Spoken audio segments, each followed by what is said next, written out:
Hello all. இன்னைக்கு நம்ம இந்த வீடியோவில் எதை பற்றி பார்க்க போகிறோம்னா ஒரு பென்னி ஸ்டாக் பற்றி தான் நம்ம டிஸ்கஸ் பண்ண போகிறோம். இந்த ஸ்டாக் வந்து பை ரெக்கமெண்டேஷன்லாம் கிடையாது. ஸோ ஓனாக அனலைஸ் பண்ணி என்ன ரிட்டர்ன்ஸ் வந்திருக்கு அப்படின்றது தான் இந்த இதில் சொல்ல போகிறோம்.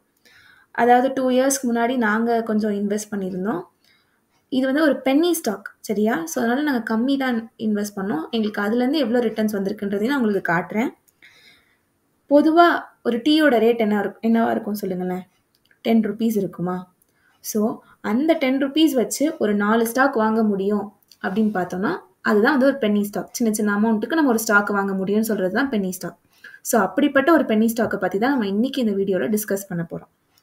ஸோ பென்னி ஸ்டாக் அப்படின்றதுனால இதுக்கு வந்து ரிஸ்க் வந்து அதிகமாக தான் இருக்கும்.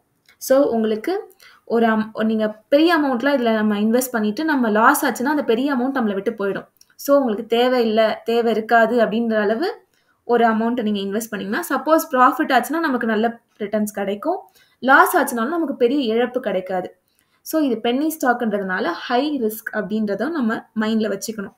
ஸோ நீங்களாவே ஓனாக அனலைஸ் பண்ணி நீங்கள் இந்த ஸ்டாக்கில் இன்வெஸ்ட் பண்ணிக்கலாம். ஸோ அப்படிப்பட்ட ஸ்டாக் தான் நம்ம இன்றைக்கி பார்க்க போகிறோம். அந்த ஸ்டாக் வந்து ஏஆர்சி ஃபினான்ஸ் லிமிடெட். ஸோ நீங்கள் அது ஜென்ரலாக க்ரோக்குள்ளேயே போய் இது பண்ணிடலாம். இந்த ஸ்டாக் வந்து ஒரு நான் பேங்கிங் ஃபினான்ஷியல் கம்பெனி, சரியா? இதோட கரண்ட் ப்ரைஸ் வந்து ருபீஸ் 2.45 இருக்குது, சரியா? இந்த கம்பெனி வந்து மெயினாக என்ன பண்ணுவாங்கன்னு பார்த்தீங்கன்னா, இவங்க லெண்டிங் அண்ட் இன்வெஸ்டிங், காசு கொடுத்துட்டு இந்த இன்வெஸ்ட் பண்ணுறது, அந்த மாதிரி தான் இந்த கம்பெனியோட மெயின் ப்ராசஸ், இதோட மெயின் வேலை அப்படின்னு நம்ம சொல்லலாம்.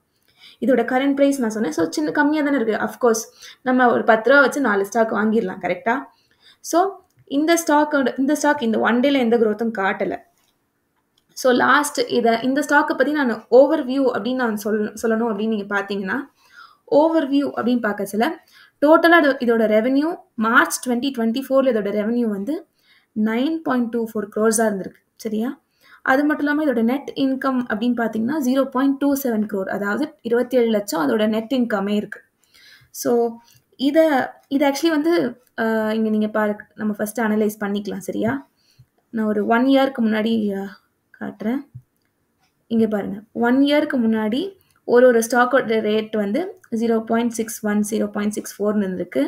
அப்புறம் டக்குன்னு பெருசாக 2.80 அப்படின்னு இருக்குது, 2.85 2.45 இருக்குது. ஸோ ரேப்பிடாக எவ்வளோ இன்க்ரீஸ் ஆகியிருக்குன்னு பாருங்கள். லாஸ்ட் 1 இயரில் இது வந்து 355.49% வந்து இன்க்ரீஸ் ஆகியிருக்கு.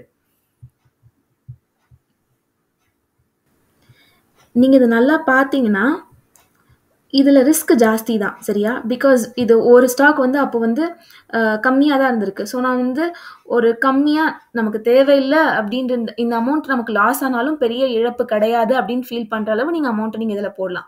ஸோ சப்போஸ் அது லாஸ் ஆனாலும் உங்களுக்கு வந்து பெரிய இழப்பாக தெரியாது. ஏன்னா இது பென்னி ஸ்டாக். இது வந்து அதிகமாக போகவும் வாய்ப்பு இருக்குது, கம்மியாக போகவும் வாய்ப்பு இருக்குது. ஸோ 3 இயர்ஸில் எவ்வளோ ரிட்டர்ன்ஸ் கொடுத்துருக்கு? அதே 377%. ஸோ ஓவரால் அப்படின்னு பார்த்தீங்கனாலும் நல்ல ரிட்டர்ன்ஸ் தான் கொடுத்துருக்கு, 166.13% அப்படின்னு சொல்லிட்டு ஆல் த டைம். ஸோ இந்த 1 டேல அது ஆக்சுவலி எந்த ஒரு இதுவும் காட்டவே இல்லை. 1 வீக்கில் இறங்கி தான் வந்திருக்கு, 7.55% இறங்கி வந்திருக்கு. ஸோ நம்ம அது எல்லாத்தையும் அனலைஸ் பண்ணி தான் பார்க்கணும். ஸோ நாங்கள் ஏர்ன் பண்ணோன்னு சொன்னேன் பார்த்தீங்களா? ஸோ அதை வந்து ஸ்க்ரீன்ஷாட்டாக எடுத்து வச்சுருக்கேன். ஸோ உங்களுக்கு நான் ஷேர் பண்ணுறேன் பாருங்கள்.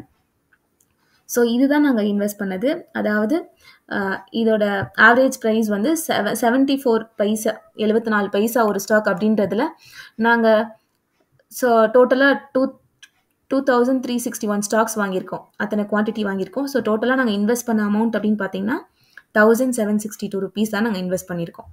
ஸோ இதில் வந்து எங்களுக்கு அந்த 2 இயர்ஸ், அந்த பாஸ்ட் 2 இயர்ஸில் எங்களுக்கு எவ்வளோ ரிட்டர்ன்ஸ் கிடச்சிருக்குன்னா 228% எங்களுக்கு ரிட்டர்ன்ஸ் கிடச்சிருக்கு. அதாவது நாங்கள் இன்வெஸ்ட் பண்ண 1700 ரூபாய்க்கு எங்களுக்கு 4000 ரூபாய் லாபம் மட்டும் ரிட்டர்ன்ஸ் மட்டும் கிடச்சிருக்கு.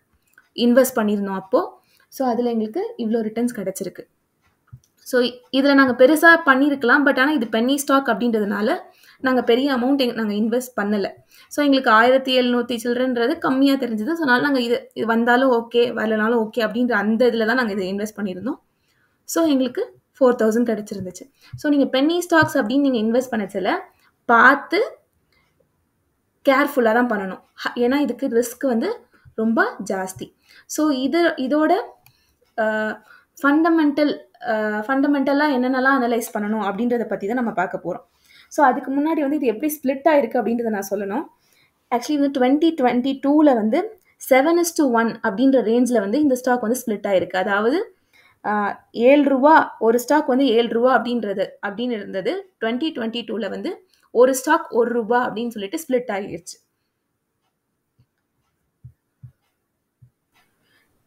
இது ஸ்ப்ளிட் அப்படின்னா வந்து 7:1 ரேஷியோ அப்படின்னு நான் உங்களுக்கு சொன்னேன். கரெக்டாக 7:1 அப்படின்னா நான் என்கிட்ட ஒரு ஸ்டாக் அதாவது ஒரு ஸ்டாக் என்கிட்ட இருந்ததுன்னா அது அந்த 7:1 அப்படின்ற ரேஷியோவில் ஸ்ப்ளிட் ஆனதுனால அது வந்து 7 ஸ்டாக்காக எனக்கு கவுண்ட் அதிகமாகிருக்கும். அதுதான் வந்து ஸ்ப்ளிட் அப்படின்னு சொல்லுவாங்க. ஸோ 2022 இந்த ஸ்டாக் வந்து இப்படி ஸ்ப்ளிட் ஆகிருக்கு. ஸோ அப்போ அந்த டைமில் ஒரு ஸ்டாக் வச்சுருந்தா அது 7 அப்படின்னு சொல்லிட்டு கன்சிடர் பண்ணியிருப்பாங்க. மாறி இருக்கு. ஸோ இதெல்லாம் வந்து இன்னைக்கு இதோட பர்ஃபார்மன்ஸ் பற்றி தான் இதை கொடுத்துருக்காங்க. ஸோ இன்னைக்கு ஹையஸ்ட் எவ்வளோ, லோவஸ்ட் எவ்வளோ, இந்த ஒரு வருஷத்தில் ஹையஸ்ட் எவ்வளோ, ஒரு வருஷத்தில் லோவஸ்ட் எவ்வளோ அப்படின்றது தான் சொல்லி கொடுத்துருக்காங்க. ஸோ ஃபண்டமெண்டல்ஸ் அப்படின்னு நம்ம பார்க்கணுன்னா இதில் நம்ம மெயினாக என்னென்னலாம் பார்க்கணும் அப்படின்றத நான் உங்களுக்கு சொல்கிறேன் பாருங்கள். இதில் ஃபர்ஸ்ட் பாருங்கள், மார்க்கெட் கேப், அதாவது மார்க்கெட்டோட டோட்டல் கேபிட்டல் மொத்த ஒர்த் வந்து 227 crore இதோட மொத்த மதிப்பு. சரியா? நம்ம பிஇ ரேஷியோ, இண்டஸ்ட்ரியல் பிஇ இதெல்லாம் நான் வந்து தனித்தனி வீடியோஸில் நம்ம எப்படி பார்க்கணும் அப்படின்றத நான் கிளியராக எக்ஸ்பிளைன் பண்ணியிருக்கேன். பிஇ ரேஷியோனா அதாவது ஒரு ஸ்டாக்கோட மதிப்பு எவ்வளோ இருக்குது, அதோட ரேஷியோ எப்படி இருக்குது அப்படின்றது தான் இதில் கொடுத்துருக்காங்க. ஒரு ஸ்டாக்குக்கு எவ்வளோ ஏர்ன் பண்ணுது, அதாவது 35.71 ஏர்ன் பண்ணுது ஒரு ஸ்டாக்குக்கு, அதுதான் பிஇ ரேஷியோ அப்படின்னு நம்ம சொல்லுவோம்.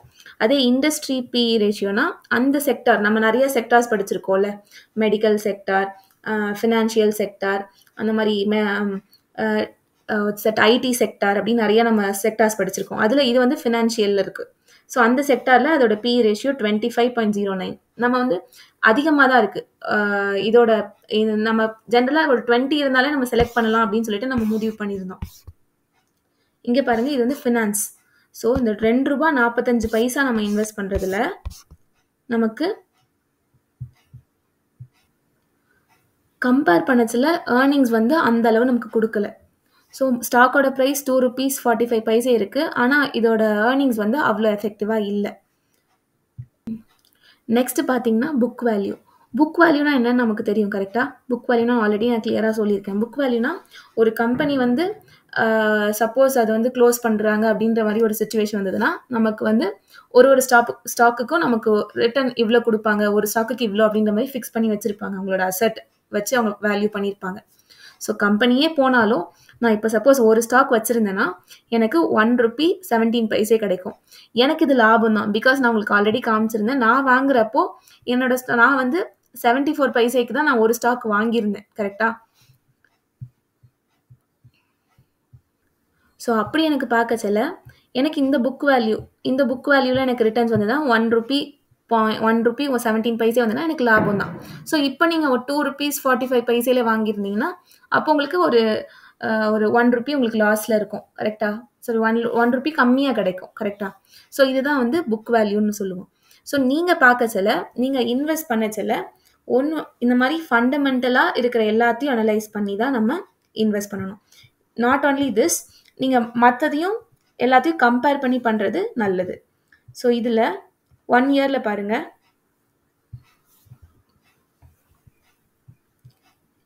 355% வந்து ரிட்டர்ன்ஸ் கொடுத்துருக்கு. ஸோ 1 yearல இவ்வளோ ரிட்டர்ன்ஸ் கொடுத்துருக்கா. இதே 3 yearsல பாருங்கள், 3 yearsல அதே தான் 377.70 இது கொடுத்துருக்கு. ஓவராலில் பார்த்தீங்கன்னா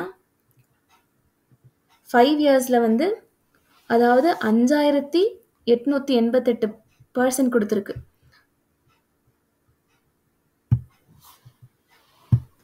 இந்த 5 yearsை பார்த்தா தான் எனக்கே ஆச்சரியமாக இருக்குது. ஸோ நீங்கள் இதை பார்த்தீங்கன்னா சப்போஸ் நான் இதில் வந்து 5 years முன்னாடி நான் வந்து ஒரு 10,000 ரூபா நான் இதில் இன்வெஸ்ட் பண்ணியிருந்தேன்னு வச்சுக்கோங்களேன். 5888% வந்து எனக்கு ரிட்டர்ன்ஸ் கிடச்சிருக்கு கரெக்டாக. அப்போது நான் 10,000 இன்வெஸ்ட் பண்ணியிருந்தேன்னா எனக்கு ரிட்டர்ன்ஸ் மட்டுமே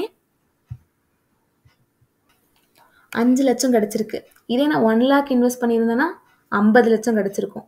ஸோ இந்த மாதிரி தான் வந்து இது பென்னி ஸ்டாக்ன்றதுனால இதில் ரிஸ்க் ஜாஸ்தி. ஸோ நம்ம அவ்வளோ ரிஸ்க் எடுப்போமா எடுக்க மாட்டோமான்னு தெரியல. ஸோ நம்ம அனலைஸ் பண்ணி எடுக்கிறது தப்பு கிடையாது, சரியா?